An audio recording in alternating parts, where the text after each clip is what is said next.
Channel को subscribe करके bell icon को प्रेस कर लीजिए, जिससे आने वाले वीडियोस की सूचना आपको सहजता से प्राप्त हो सके। दिन था 4 मई 2022। पिछली रात हम देर शाम पिथौरागढ़ से अल्मोड़ा पहुंचे।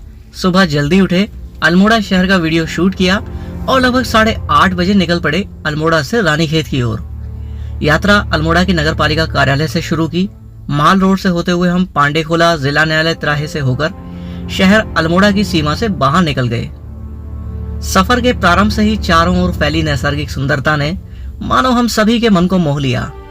इस मार्ग से अल्मोड़ा शहर के पश्चिमी करवट के नजारे बड़े ही सुंदर दिखाई पड़ते हैं। अल्मोड़ा से रानीखेत की दूरी लगभग 45 किलोमीटर की है, किंतु इस बात में कोई संदेह नहीं है कि यह 45 किलोमीटर हमारे देश के सबसे खूबसूरत 45 किलोमीटर में एक है।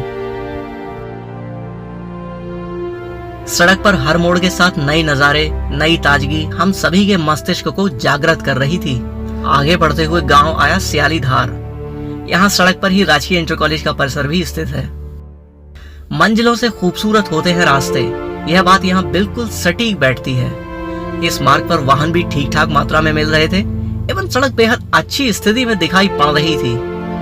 2019 में मैं कई बार इस मार्ग से गुजरा था, किंतु उस समय यह सड़क कोसी तक क्षतिग्रस्त स्थिति में थी। सियालीधार से आगे की ओर सड़क तेजी से ढलान उतरने लगी। यह ढलान कोसी नदी के पुल तक चलने वाला था। अल्मोड़ा से रानीखेत, द्वाराहाट, सोमेश्वर अथवा कर्णप्रयाग पौड़ी जाने के लिए कोसी तक यही रास्ता है। इस कारण इस मार्ग पर व्यस्तता सदैव ही बनी रहती है। हम रुक रुक कर प्राकृतिक सौंदर्य को निहार रहे थे। इस मार्ग पर कैंपिंग करने के भी बहुत अच्छे से स्थान है। सड़क लगातार ढलान उतर रही थी और दिलकश नजारों को देखकर बार बार रुकने का मन कर रहा था। हमने रास्ते में हल्का फुल्का नाश्ता किया और आगे की ओर बढ़ चले। ढलान पर होने के कारण हमारे वाहन की गति भी आराम से 40 किलोमीटर प्रति घंटा मेंटेन हो रही थी। सड़क की चौड़ाई भी अच्छी खासी है, 2 कार आराम से निकल पा रही थीं। हम आगे बढ़ते हुए कोसी नदी के पुल पर पहुंचे। कोसी को पार करते ही बाएं हाथ की सड़क जाती है शीतलाखेत और स्याही देवी की ओर। हमें रानीखेत जाना था तो हम दाएं ओर मुड़ गए। कोसी पुल के बाद कोसी बाजार प्रारंभ हो गया। कोसी में अच्छा खासा बाजार है।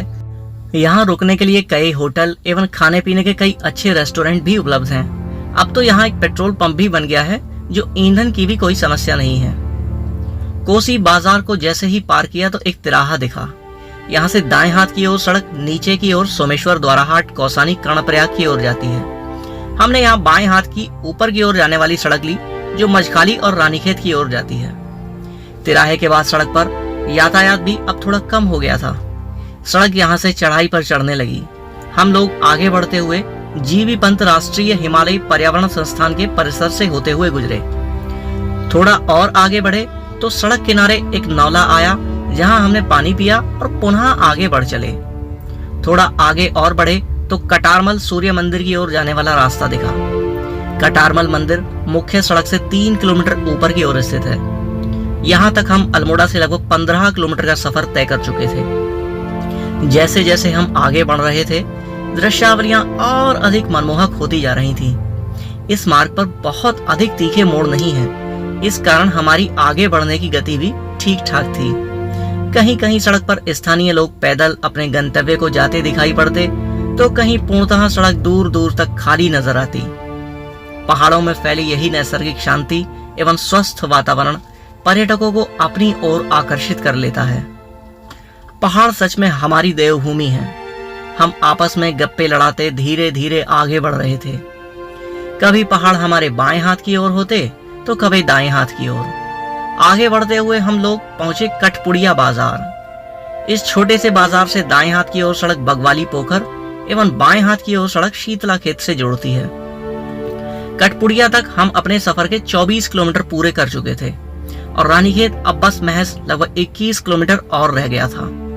सड़क पर कहीं कहीं छोटे छोटे मैगी पॉइंट भी दिखाई पड़े। सड़क चढ़ाई चढ़ते चढ़ते पहुंच गई बाबुरखोला।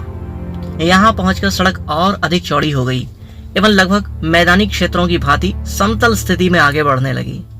बाबुरखोला से सटा हुआ एक और खूबसूरत गांव है, जिसका नाम है द्वारसौ। इन दोनों ही गांवों में कई बड़े बड़े होटल और होम स्टे आदि विकसित हो चुके हैं। अगर आप कभी इस क्षेत्र में आए तो यहाँ भी आराम से ठहर सकते हैं। लगभग 10:15 बजे हम द्वारसों से आगे की ओर बढ़ चले। सड़क पर पुनः हल्की हल्की चढ़ाई चढ़ना शुरू हो गई। सामने से आती हुई कोई गाड़ी पीछे छूट जाती तो मन में तरह तरह के विचार उमड़ने लगते। काश जीवन में 2 वक्त की रोटी कमाने की इतनी जद्दोजहद ना होती तो जीवन इन पहाड़ों में कितना सुकून भरा होता। खैर, हम लगभग 11:30 बजे मझखाली पहुंच गए। मझखाली अल्मोड़ा से रानीखेत के मध्य सबसे बड़ा बाजार है। यहाँ कई राष्ट्रीयकृत बैंकों की शाखाएं भी स्थित हैं। दैनिक जीवन में प्रयोग होने वाली सभी वस्तुओं के साथ ही यहाँ रेस्टोरेंट, होटल आदि बड़ी संख्या में उपलब्ध है।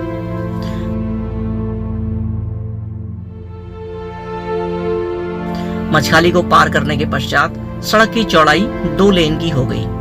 हमने यात्रा के 32 किलोमीटर पूरे कर लिए थे एवं मझखाली से रानीखेत बस 12 किलोमीटर की दूरी और रह गई थी। मझखाली के बाद सड़क ढलान की ओर उतर रही थी। अब सड़क पर कुछ दूरी पर ही होटल और होम स्टे दिखाई पड़ रहे थे। सड़क लगभग 4 किलोमीटर आगे बुबू धाम से गुजरी। यहाँ हमने नौले से पानी पिया और आगे की ओर बढ़ चले। सड़क थोड़ा और आगे बढ़ी और आ गया कालिका मंदिर। मंदिर का प्रवेश द्वार सड़क पर ही है और मंदिर सड़क से लगभग 100 मीटर की ट्रैकिंग की दूरी पर स्थित है। हमने माता के दर्शन किए और रानीखेत की ओर बढ़ चले और गुजरे गोल्फ कोर्स मैदान के बीच से होकर। गोल्फ कोर्स का मैदान एक बुग्याल जैसा प्रतीत हो रहा था। पहले यह पर्यटकों के लिए खुला रहता था, लेकिन अब इसे सेना द्वारा बंद कर दिया गया है। नजारों का लुत्फ लेते हुए सड़क द्वाराहाट मोड़ से गुजरी। यहाँ रानीखेत शहर में प्रवेश करने हेतु एक छोटा सा टोल प्लाजा भी स्थापित है। रानीखेत एक सैन्य छावनी शहर है। यहाँ कुमाऊं रेजिमेंट का मुख्यालय स्थापित है। हम धीरे धीरे आगे बढ़ते हुए शहर के बस स्टैंड एवं सदर बाजार क्षेत्र में पहुंच गए। हम शाम तक रानीखेत में घूमे और यहाँ का डॉक्यूमेंट्री वीडियो भी तैयार किया, जो चैनल पर उपलब्ध है, आप उसे भी देख सकते हैं। आपने अपना कीमती समय हमारे इस वीडियो को दिया, इसके लिए आपका बहुत बहुत धन्यवाद। चैनल को सब्सक्राइब करके बेल आइकन को प्रेस कर लें। अल्मोड़ा से रानीखेत के मध्य की यात्रा का यह सफर आपको कैसा लगा, कमेंट बॉक्स में जरूर बताएं। वीडियो अच्छा लगा तो इसे अपने उन मित्रों एवं प्रियजनों के साथ साझा करें जो आपके हृदय एवं अल्मोड़ा रानीखेत क्षेत्र से जुड़े हुए हैं। मुझसे सीधा जुड़ने के लिए आप इंस्टाग्राम पर अकाउंट ध्रुव एम्पायर को फॉलो कर सकते हैं। आपसे मुलाकात होगी अगले ऐसे ही किसी वीडियो में। तब तक आपका मित्र मैं ध्रुव वर्मा आप सभी से विदा लेता हूँ। धन्यवाद।